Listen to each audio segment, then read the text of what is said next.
पर जेल से बाहर आने के 2 दिन बाद दिल्ली के मुख्यमंत्री अरविंद केजरीवाल ने चौंकाने वाली घोषणा की है। सीएम अरविंद केजरीवाल ने सीएम पद से इस्तीफा देने का ऐलान कर दिया है, जिसने सभी को हैरान कर दिया है। सीएम केजरीवाल ने कहा कि मैं 2 दिन में सीएम पद से इस्तीफा दूंगा। चुनाव तक कोई दूसरा आप नेता सीएम बनेगा, मनीष सिसोदिया भी सीएम नहीं बनेंगे। अगर आपको लगता है कि केजरीवाल ईमानदार है तो मेरे पक्ष में वोट दे देना। आपका एक एक वोट मेरी ईमानदारी का सर्टिफिकेट होगा। मैं घर घर जाऊंगा, जनता के बीच जाऊंगा। मैं तब तक सीएम की कुर्सी पर नहीं बैठूंगा जब तक जनता अपना फैसला न सुना दे। मैं चुनाव के बाद ही कुर्सी पर बैठूंगा। इसके साथ ही उन्होंने बीजेपी पर आरोप लगाते हुए कहा कि मैं ईमानदार हूं, इसलिए बेईमान साबित करने पर तुले हैं। केजरीवाल के इस दाव ने देश की राजनीति में उथल पुथल मचा दी है। केजरीवाल के ऐलान से बीजेपी बड़ी मुसीबत में घिरती दिखाई दे रही है। तो वहीं आतिशी ने प्रेस कॉन्फ्रेंस करते हुए कहा कि केजरीवाल जी की ईमानदारी पर सुप्रीम कोर्ट ने भी मोहर लगा दी है। कोर्ट ने केंद्र सरकार और उनकी जांच एजेंसियों के मुंह पर तमाचा मारा है। कोर्ट ने सीबीआई को केंद्र सरकार के पिंजरे में कैद तोता कहकर उसके द्वारा केजरीवाल जी की गिरफ्तारी पर सवाल उठाया है। अब केजरीवाल जी ने ये ऐलान कर दिया है कि वो 2 दिन में इस्तीफा देंगे। हमारी मांग है कि चुनाव आयोग नवंबर में महाराष्ट्र के साथ दिल्ली में भी विधानसभा चुनाव कराए, जिससे जनता केजरीवाल जी की ईमानदारी पर अपना ठप्पा लगा सके। सरकार में मंत्री और बीजेपी नेता रवनीत सिंह बिट्टू ने राहुल गांधी को लेकर बेहद ही आपत्तिजनक बयान दिया है कि राहुल गांधी ने सिखों को बांटने की कोशिश की है। सिख किसी पार्टी से जुड़ा नहीं है और ये चिंगारी लगाने की कोशिश है। उनके बयान को देश विरोधियों का साथ मिला हुआ है।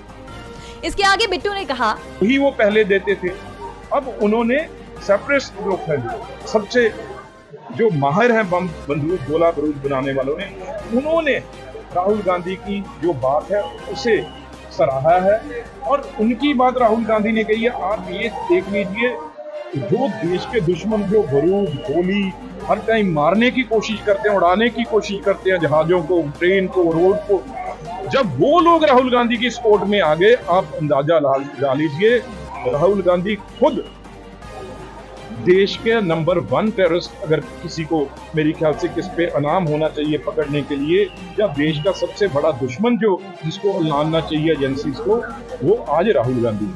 इसके साथ ही बिट्टू ने यहाँ तक कह दिया कि राहुल गांधी को पकड़ने के लिए सबसे बड़ा इनाम होना चाहिए।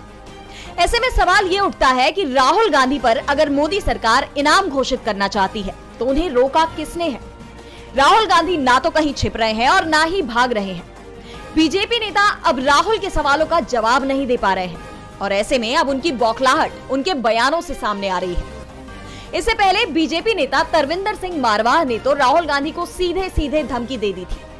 उन्होंने कहा था, राहुल गांधी आज आजा, ऐसे आने वाले टाइम में तेरा भी वो हाल होगा राहुल गांधी, जो तेरे दादी का हाल है। साफ है कि राहुल गांधी से बीजेपी डरी हुई है और उसके नेता बौखलाए हुए।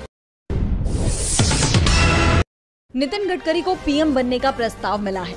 ये दावा खुद मोदी सरकार में मंत्री नितिन गडकरी ने किया है। उन्होंने कहा कि एक घटना मुझे याद आती है।